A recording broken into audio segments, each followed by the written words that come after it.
你會唔會喺同人溝通嘅時候，好容易就引起對方反擊嘅心態呢？好似好難同人哋好好溝通咁樣嘅。當你講出自己嘅感覺嘅時候，咦，對方又會發脾氣喎。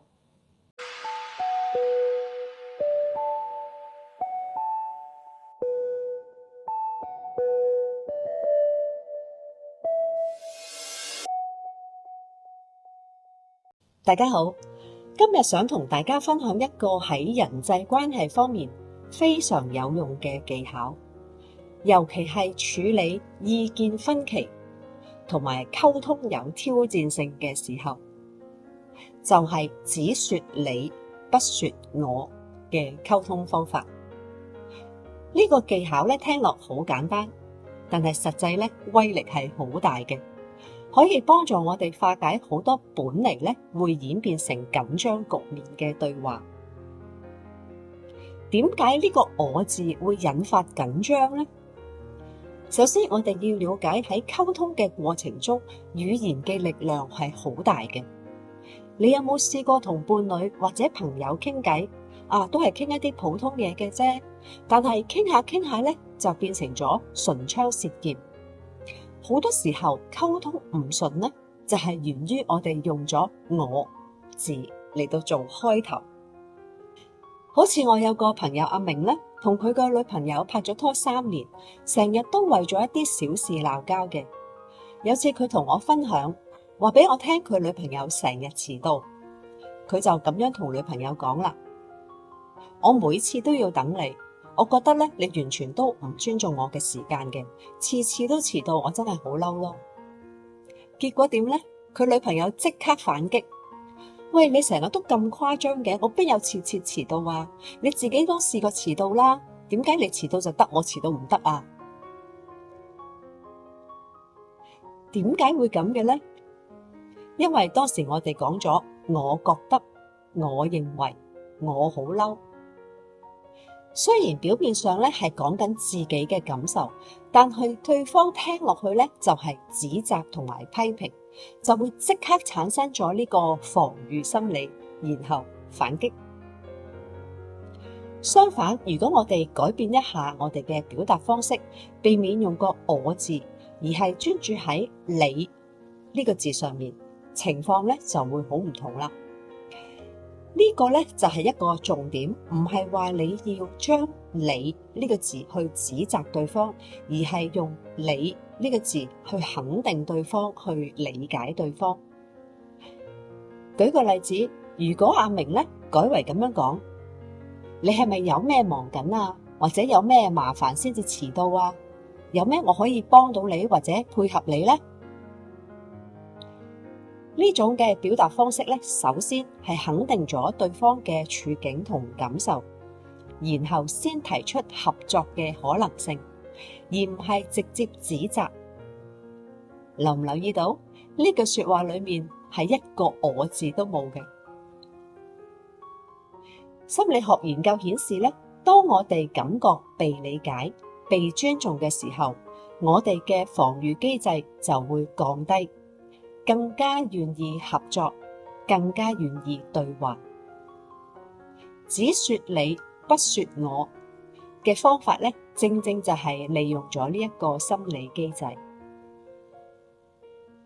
我有個做心理輔導嘅朋友咧，分享過一個好有用嘅技巧，叫做你一定覺得嘅句式。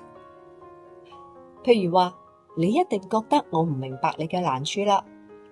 你一定覺得呢個問題好煩啦，你一定覺得我嘅建議唔夠實際啦。呢種表達方式咧，有幾個好處嘅，俾對方感受到你嘗試去理解佢嘅處境，你冇將自己嘅情緒放入去對話嗰度，俾咗空間對方去解釋同埋表達，避免咗將對話變成互相指責嘅場合。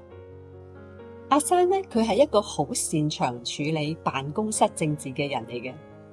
有次咧，我哋嘅團隊有個項目落後咗，大家都好緊張啦。項目負責人阿傑咧就明顯壓力好大啦，成日喺度發脾氣，好燥啊！大部分嘅同事咧都驚咗阿傑，或者喺背後投訴佢啦。但係阿 Sam 咧就用咗一個好特別嘅方法，佢去同阿傑講：你面對咁大嘅壓力，一定好辛苦啦。你一定希望我哋嘅團隊咧可以更加配合你嘅工作進度啦。奇蹟就發生咗啦，阿傑嘅態度咧即刻軟化，開始同阿 Sam 傾點樣可以一齊解決問題。後嚟阿 Sam 同我分享，佢發現只要唔講我覺得你態度有問題，或者我認為你應該點點點，而係專注喺你呢個處境同感受，溝通嘅效果咧就好好多啦。只說你不說我嘅實戰技巧咧，要掌握呢一個技巧咧，有幾個關鍵要注意嘅。將我覺得你轉變成你可能覺得，例如我覺得你冇聽我講嘢喎，你試下講，你可能覺得我哋呢個話題已經講咗太多啦。呢個轉變係好微妙嘅，但係好重要。前者係指責，會令對方即刻反駁；後者係一種嘗試理解，會令對方願意解釋同埋澄清。將我需要你轉變為你能夠幫我。例如，我需要你今晚洗碗，你試下講，你可以幫手洗碗就太好啦。前者聽起嚟係命令，後者聽起嚟係一種讚賞同埋肯定對方嘅能力，會更加容易令到對方願意去配合嘅。將我唔中意改變成你可能有更好嘅方法嘅，我唔中意你咁樣，你試下講，你可能有更好嘅方法去處理呢件事啦。前者係一種否定同批評，後者係用俾對方嘅機會去表達自己嘅想法同埋創意。雖然只說你不說我呢個方法係好有效嘅，但係都係有一啲局限同埋要注意嘅地方嘅。唔好變成虛偽嘅奉承。如果你只係機械式咁樣將你呢個字放入去句子裏面，但係語氣同態度咧仲係高高在上啦，或者充滿批評啦，呢個方法咧就冇用噶啦。真誠嘅態度先至係關鍵。喺某啲情況下，你表達自己嘅感受都好重要嘅。喺親密關係中咧，坦白表達自己嘅感受係建立信任嘅重要部分。呢個方法唔係要你永遠都唔講自己嘅感受，而係喺處理意見分歧嘅時候，暫時將焦點放喺對方身上。唔同文化背景可能有唔同嘅效果，喺一啲文化入邊咧，直接表達自己嘅意見可能係更加受尊重嘅，所以呢個方法咧就要因人而異啦，亦都要因環境而調整嘅。我想同大家分享一個我親身嘅經歷嘅例子。我以前咧有一個下屬叫阿強咧，佢好叻嘅，能力好強。有一次咧，佢交報告嘅時候，我發覺有好多錯漏。本嚟我就諗住同佢講，我對你嘅報告好失望，我覺得你冇認真做咯。但係我及時就醒起，只說你不說我呢個技巧，所以我就改咗講法，同佢講，你平時嘅報告做得一向都好好，好高質素㗎喎。你今次係咪遇到啲咩困難呢？係咪時間太緊迫啊？結果阿強咧就坦白同我講，原來佢最近屋企有事，所以精神狀態唔係咁好，影響咗工作。咁我哋就一齊去想辦法啦，去再處理，去調校呢一個報告啦。如果我用咗呢一個第一個方法嘅話咧，我諗當時咧就會變咗好激烈嘅場面啦，因為佢本身有心情唔好啦，唔會有一個咁好嘅結果嘅。要養成呢個習慣咧，你可以試下以下幾個方法嘅。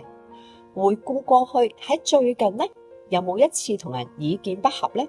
喺對話之中，你用咗幾多個我字啊？將呢啲我字改做你啊！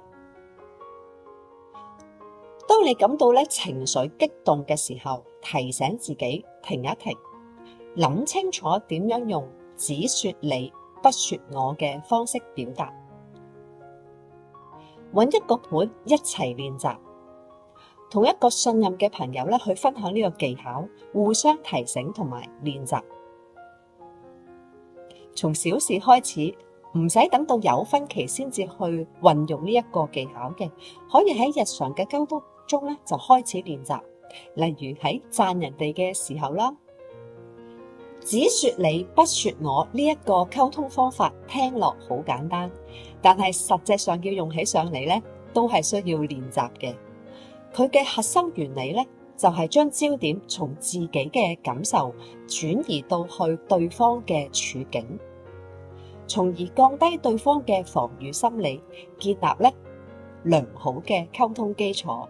呢個技巧唔單止可以幫你喺意見不合嘅時候取得共識，最重要嘅係佢可以幫你同對方建立更加健康、更加有效嘅溝通模式，令到雙方都成為贏家。最後我想強調嘅係溝通嘅目的唔係為咗贏㗎，而係為咗理解同埋被理解。當我哋放低個我字，專注喺你字嘅時候我哋其實已經踏出咗理解對方嘅第一步，而呢一步往往就係建立良好關係嘅基礎。希望大家都可以喺生活中嘗試下呢個方法，感受下佢帶嚟嘅正面改變。多謝你嘅收睇，我哋下次再見啦，拜拜。